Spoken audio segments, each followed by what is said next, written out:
Hi, we're here in Oceanside, California at the start line for Race Across America, and I'm here. It's Valerio, Zamboni. Right. Am I pronouncing exactly. that correctly? Yeah. Tell me a little about yourself. I'm from Italy, and now I live in Monte Carlo, and I'm close to 60 years old, and I'm doing RAAM for the third time. For the third time. Right. What got you started with doing RAAM? Like, what was the thought that crossed your mind that got you to say, hey, you know what, I want to do Race Across America? It was not a good day. Something was wrong that particular day, I remember now. Anyway, I just heard a lot about it, just a lot of people that were talking about RAAM, and so I thought it was a good thing to try, and I decided to do it. How long have you been cycling, and how did you get into the sport of cycling? Actually, I started cycling like 6 years ago, and I was coming from like 12 years, 15 years that I couldn't cycle because I broke some legs and whatever. I used to climb mountains before to do it anyway. Okay. So I couldn't do any sports for a long time. Okay. So at a certain point when I've been able to come back to do something, I decided to do cycling.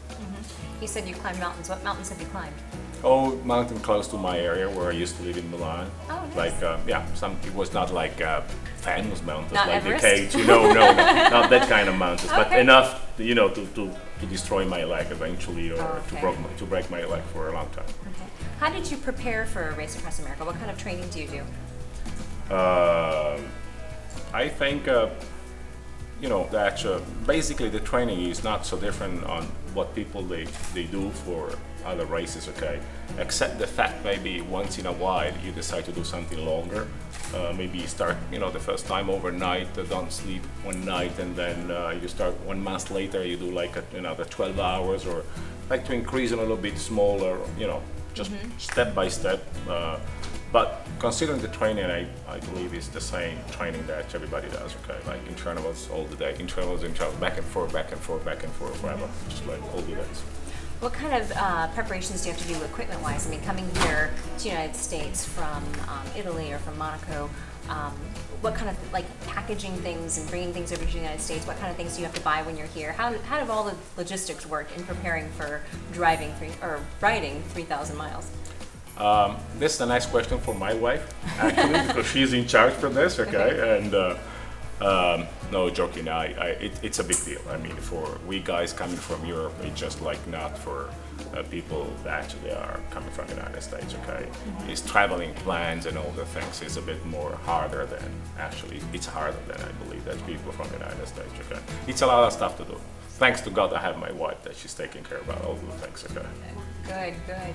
Now, with all these preparations and all the training, what do you like to do for fun? What did you do to relax while you're preparing for this race?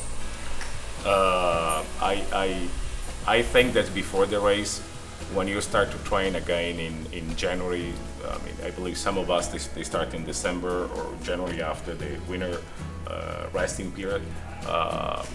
There's no fun period, okay? Just like your mind is really, you think about RAAM and that's it, okay? Then eventually after RAAM, you're gonna go somewhere. And what do you do after RAAM to celebrate? I don't know, maybe somewhere, I don't know. A week after I have to go to the mountain for another race, but that we'll see if it's gonna happen. Okay. And since you've done this race 3 times, do you have any advice for anyone doing this for the first time this year? Actually, I need advice. Okay. As you know, the first time I didn't make it, the second one I made it just a day plus before the deadline. So I think some of your customer that you have here, some of these racers, they're gonna give me some advice how to improve my performance eventually. Okay. Anything else you'd like to say to the fans and things out there? Maybe to your wife? To my wife, thank you very much, and I love you. Very good. Thank you so much for your time today. It was a pleasure meeting you. Okay, thank you. Thank you.